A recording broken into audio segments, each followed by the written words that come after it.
Bonjour, c'est Sally Cabriol de l'émission Freedom World. Contente de vous retrouver encore pour ce troisième podcast intitulé Quand les éléments sont déchaînés. Je vous laisse découvrir. Soyez bénis. Quand les fondements sont ébranlés.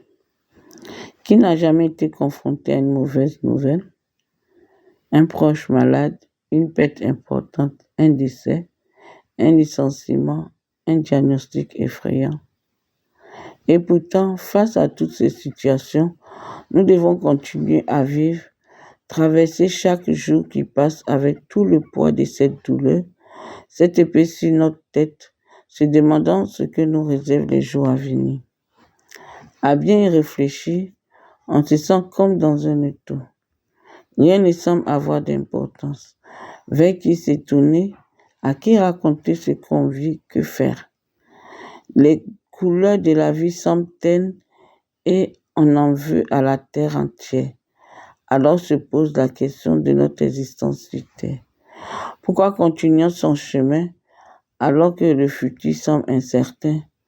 On a beau être chrétien et sûr que Dieu est là, nous cherchons à comprendre le comment du pourquoi.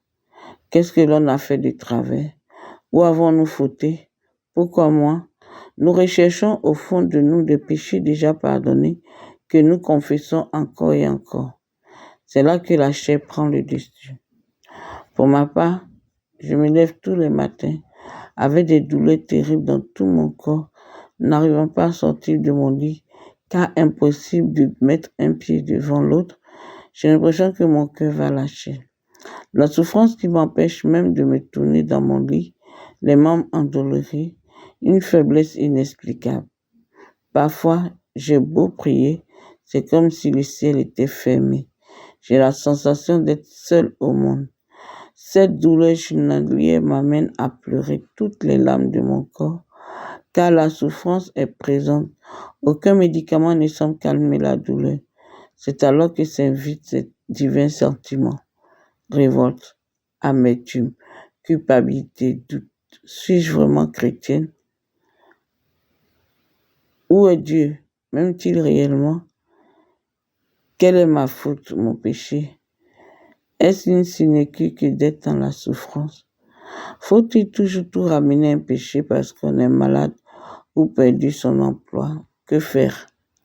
J'ai tendance, quand rien ne va, surtout dans la douleur, de ne pas prier. Suis-je la seule? Je sais que je devrais faire le contraire. Mais dans les moments de douleur, aucune parole n'arrive à sortir de ma bouche. Toutes sortes de questionnements me trottent. Pourquoi je marche avec Dieu? Est-ce juste pour être béni tout le temps? Quand rien ne va, pourquoi je n'arrive pas à prier et je suis joyeuse quand tout va bien? Dieu est-il bon que quand tout va bien? Pourquoi j'oublie qu'il est bon en tout temps? C'est alors que me vient en tête cette image. Sur l'autoroute du Soleil A6, route qui mène au sud, il y a beaucoup de montagnes. Quand je les regarde, j'ai l'impression qu'elles sont proches. Mais si je détourne les yeux de ces montagnes et que je regarde le ciel, paradoxalement, ces montagnes deviennent toutes petites. Les montagnes peuvent symboliser les problèmes. Qu'es-tu, grande montagne, devant Zorobabel? Tu seras aplani. Zacharie 4, 7. Mais aussi le lieu où l'on rencontre Dieu. Je lève les yeux vers les montagnes, d'où me viendra le secours. Le secours me vient de l'Éternel qui a fait le ciel et la terre. Psaume 121, 1, 2. Ceux qui se confient en l'Éternel sont comme la montagne de Sion. Elle ne chancelle point, elle est affermie pour toujours. Psaume 125, 1. Il en est ainsi avec nos difficultés. Levons les yeux vers notre Papa céleste et alors nous ne verrons plus la montagne, les difficultés, les problèmes, mais la grandeur de Dieu. Cette attitude de confiance absolue réjouit le cœur du Père et nous focalise sur son amour. Comme il le dit lui-même, il nous aime d'un amour éternel et ne nous oublie pas. Cela ne veut pas dire que la douleur est partie ou la souffrance n'est plus, mais nous apprenons à nous focaliser sur lui et non sur nous-mêmes. C'est là que les mots reconnaissance, gratitude prennent toute leur signification. Savoir le louer pour le moment présent. Cela semble paradoxal de procéder ainsi, et pourtant, si nous y arrivons, la paix de Dieu vient envahir notre être et un bien-être s'installe en nous. Frères, regardez comme un sujet d'une joie complète les diverses épreuves auxquelles vous pouvez être exposés. Jacques 1:2. Il peut même encore m'arriver, et c'est souvent le cas, que mes larmes ruissellent, mais dans ces pleurs, mon cœur est en paix. Et c'est même Dieu qui essuie mes larmes et me montre combien il m'aime.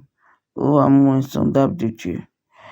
Je recherche alors dans sa parole sa présence, mais aussi ses promesses que je lui rappelle, et en les lui rappelant, je me les applique.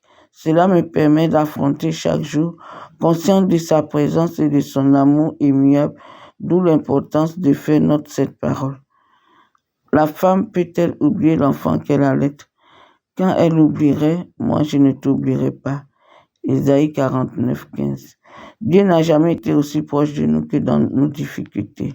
Je t'encourage à continuer d'avancer malgré les difficultés que tu peux rencontrer, malgré la maladie que tu traverses.